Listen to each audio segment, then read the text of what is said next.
ত্বকের যত্নে প্রায়ই আমরা বিভিন্ন স্কিন কেয়ার প্রোডাক্ট বা ন্যাচারাল ইনগ্রিডিয়েন্ট ব্যবহার করে থাকি, তবে সত্যিটা এই যে আমরা যতই নামি দামি প্রোডাক্ট ব্যবহার করি না কেন, সঠিক খাদ্যাভ্যাস যদি মেনটেন না করা হয় তাহলে কিন্তু হাজার চেষ্টা করেও স্বাস্থ্যোজ্জ্বল ত্বক পাওয়া সম্ভব নয়। কি কি খাওয়া উচিত নয়? লবণ। আমাদের শরীরে আয়োডিনের ঘাটতি পূরণ করে লবণ, তবে অতিরিক্ত লবণ খাওয়ার কারণে মুখে, বিশেষ করে চোখের চারপাশে ফোলাভাব দেখা যায়।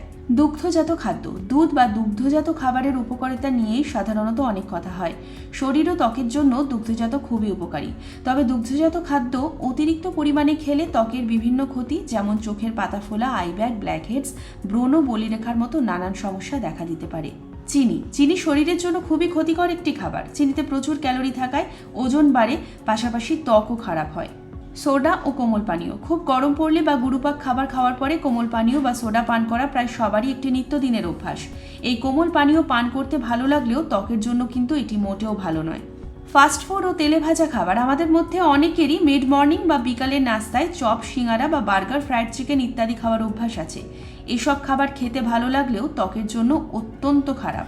কফি। বন্ধুদের আড্ডায় কিংবা দিন শেষে ক্লান্তি দূর করতে কফি পান করতে পছন্দ করেন অনেকেই। অতিরিক্ত কফি পান করলে শরীরে দেখা দিতে পারে ডিহাইড্রেশন এবং সেই থেকে হতে পারে ত্বকের বিভিন্ন সমস্যা।